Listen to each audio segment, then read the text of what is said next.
ఆంధ్రకి రాజధాని ఇస్తామంటే మరి ఎందుకు అక్కడ ప్రజలు బ్యానర్లు కట్టి ఎందుకు నిరసన తెలియజేస్తున్నారు? మరి రాజధాని వస్తుందన్నప్పుడు అంతా ఉపయోగం మంచిదే కదా, మరి ఎందుకనంటారు? వంశీ గారు, ఒకటి అంటే ఉత్తరాంధ్రలో రాజధాని ఒకటి, విశాఖలో అసలు తాను కాపురం కూడా ఇక్కడే ఉంటానని ముఖ్యమంత్రి గారు ఒక 2 నెలల్లో ఇక్కడికే వచ్చి కాపురం ఉంటానని చెప్పినప్పటికీ రాష్ట్ర చరిత్రలోనే ఇప్పటి వరకు అమరావతిలో కనీసం తమ భూములకు సంబంధించి కానీ వాటికి సంబంధించి మాత్రమే మాట్లాడారు. కానీ రాష్ట్రానికి సంబంధించి రాజధానికి సంబంధించి గతంలో ఆంధ్ర యూనివర్సిటీలో, అదేవిధంగా ఇప్పుడు వైజాగ్లో పూర్తిగా అసలు రాజధాని లేని రాష్ట్రానికి ముఖ్యమంత్రిగా వస్తున్నందుకు స్వాగతం అని చెప్పి విశాఖ జన జాగరణ సమితి పేరుతోటి మొత్తం కూడా ఫ్లెక్సీలు వచ్చేసినాయి వంశీ గారు. అంటే విశాఖలో గతంలో కూడా ఇలాంటి ఫ్లెక్సీలే వచ్చినాయి, ముఖ్యంగా అమరావతి రాజధాని అని.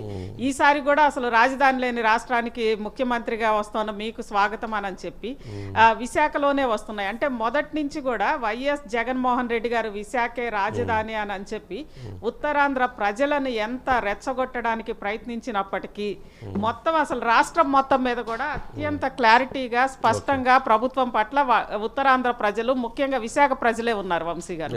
అందులో ఒకటి శంకుస్థాపన చేసిన భోగాపురం శంకుస్థాపన మళ్ళీ చేయడానికి వెళ్తున్న ముఖ్యమంత్రికి పూర్తిగా వాళ్ళు అంటే ముఖ్యమంత్రికి పూర్తిగా అసలు రాజధాని లేని తనాన్ని అనేది వాళ్ళు మళ్ళీ చెప్తున్నారు. ముఖ్యమంత్రి గారు చెప్పే విశాఖ రాజధాని అనేది, మంత్రులు చెప్పేది వాళ్ళు నమ్మట్లేదు వంశీ గారు.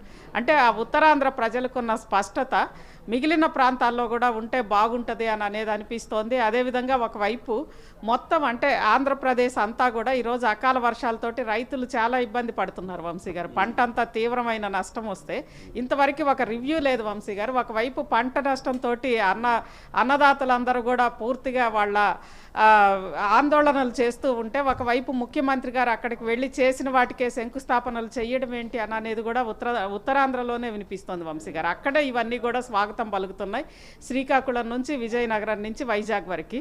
దాంతోపాటు అక్కడ చేస్తోన్న అందులో ముఖ్యమంత్రి గారు శంకుస్థాపనలు చేస్తోంది ఒకటి భోగాపురం ఎయిర్పోర్ట్ వంశీ గారు, అది ఆల్రెడీ శంకుస్థాపన చేసింది. మరోవైపు అదాని డేటా సెంటర్కి సంబంధించి ప్రపంచమంతా కూడా మొత్తం అదాని కంపెనీల్లో కానీ అదానిలో కానీ అక్కడంతా కూడా మోసం జరుగుతోంది అని అదాని షేర్లన్నీ వచ్చేసి ఒక రకంగా అన్ని దేశాలు కాదు కదా అందరూ కూడా అదానిని బ్యాన్ చేస్తున్న సమయంలో అదానికి అదనంగా భూమి ఇచ్చి విశాఖలో డేటా సెంటర్ అనేది శంకుస్థాపన చేయడం, ఆడ ప్రారంభించడం అనేది కూడా పూర్తిగా విశాఖ ప్రజలు జీర్ణించుకోలేకపోతున్నారు.